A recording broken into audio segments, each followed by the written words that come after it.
Hello friends, स्वागत है आपके इस वीडियो में। इस वीडियो में हम लोग पढ़ेंगे कक्षा 10 का विज्ञान का मोस्ट इंपॉर्टेंट क्वेश्चन। ठीक है फ्रेंड्स, तो इस वीडियो में हम लोग केवल पढ़ेंगे रसायन विज्ञान का, बाकी का नेक्स्ट वीडियो होगा। तो सबसे पहले हम लोग देखते हैं रसायन विज्ञान में कक्षा 10 का मोस्ट इंपॉर्टेंट क्वेश्चन क्या है। 4 या 5 पार्ट तक है, तो सबका इंपॉर्टेंट देखेंगे। तो सबसे पहला क्वेश्चन है, रेडॉक्स अपक्रिया किसे कहते हैं, उदाहरण देकर समझाइए। मोस्ट इंपॉर्टेंट है, सबको तैयार कर लेना। अब अपने मन से भी तैयार करके जाना, लेकिन ये जितना है उतना तो तैयार करके ही जाना। ठीक है फ्रेंड्स, तो सबसे पहला क्या है, रेडॉक्स अपक्रिया किसे कहते हैं, उदाहरण देकर समझाइए। तो निम्नलिखित प्रश्नों के उत्तर दीजिए। पहला क्या है, संक्षारण की परिभाषा लिखिए। संक्षारण का मतलब फ्रेंड्स क्या होता है, जैसे लोहे में जंग लग जाता है, उसी परिभाषा देख लेना अपना। तो 2 ऐसे धातुओं के नाम लिखिए जिनका संक्षारण नहीं होता है ना। तो 2 ऐसे धातु है, गोल्ड है, सिल्वर है, मतलब चांदी, सोना और चांदी है, इसमें जंग नहीं लगता है। तो निम्न रासायनिक समीकरण को संतुलित करना है। देखो फ्रेंड्स, संतुलित का मतलब क्या होता है, जैसे इसको अगर हम लोग LHS मान ले, इसको क्या मान ले, RHS मान ले ना। तो जितना इस साइड कार्बन है उतना इस साइड भी कार्बन होना चाहिए। जैसे यहाँ पे C है, जितना C यहाँ पे है उतना C यहाँ पे होना चाहिए।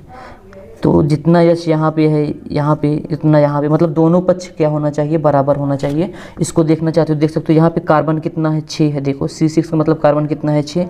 यहाँ कार्बन कितना है, 1 है। तो अगर हम लोग यहाँ पे 6 से गुणा कर दें तो कार्बन कितना हो गया, 6। कार्बन बराबर हो गया। अब हम लोग देखते हैं यहाँ पे हाइड्रोजन कितना है, 12 है। यहाँ पे कितना है, 2 है।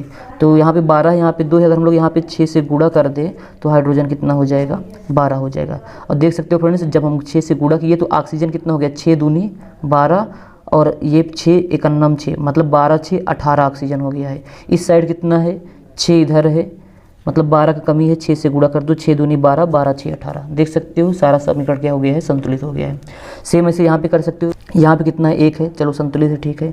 ऑक्सीजन कितना है, 2 है। यहाँ पे कितना है फ्रेंड्स, 1 है ना। और देख सकते हो यहाँ पे क्लोरीन कितना है, 1 है। यहाँ पे कितना है, 2 2 2 4 है। इसका मतलब अगर हम लोग यहाँ पे 4 से गुणा कर दे तो क्लोरीन क्या हो जाएगा, संतुलित हो जाएगा।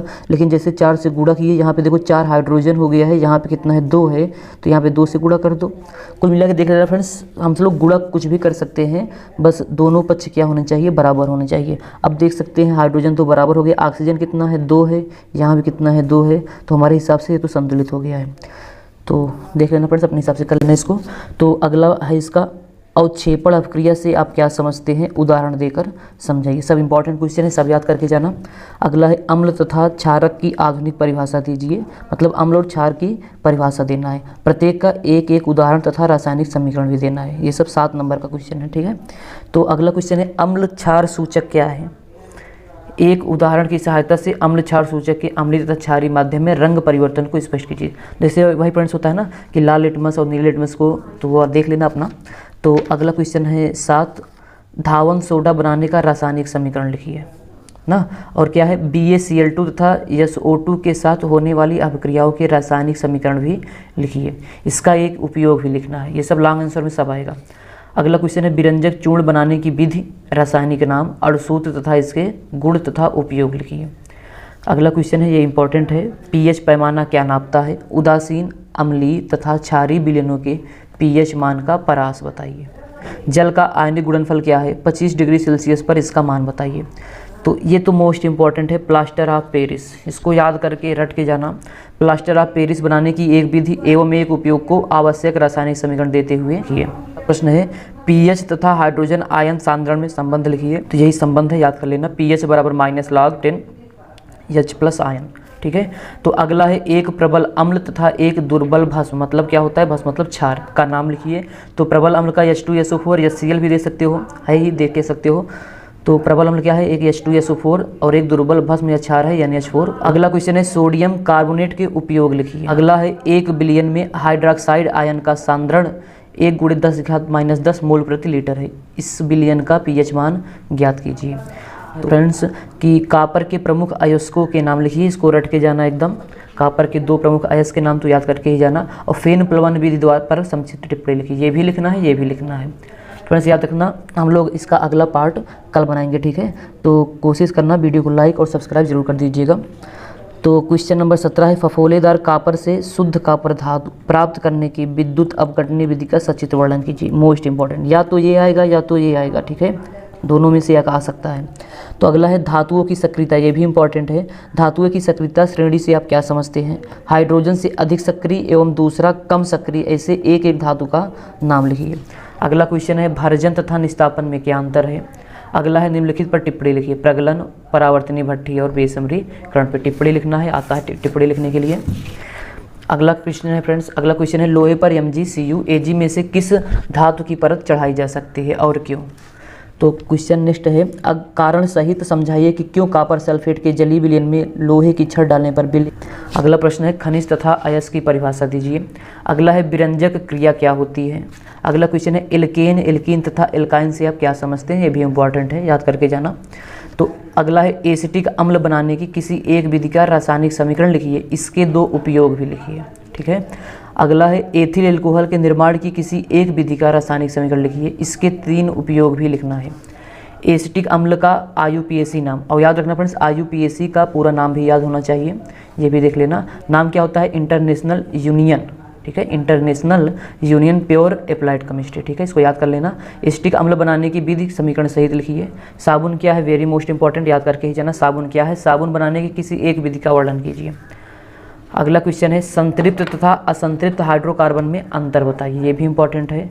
निम्नलिखित पर टिप्पणी करना है एस्टरीकरण पे और किण्वन, ये किण्वन तो याद ही करके जाना।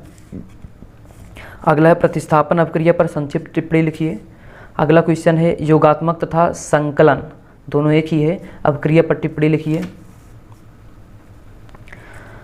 अगला है वुड्स अपक्रिया पर टिप्पणी दो। बहुलीकरण से आप क्या समझते हैं? निम्नलिखित पर टिप्पणी लिखना है, क्या है? एल्किल मूलक। ओजोनीकरण, इसको याद कर लेना, ये जाना, इसको याद करके जाना। और स्मिट अपक्रिया, ये भी जाना।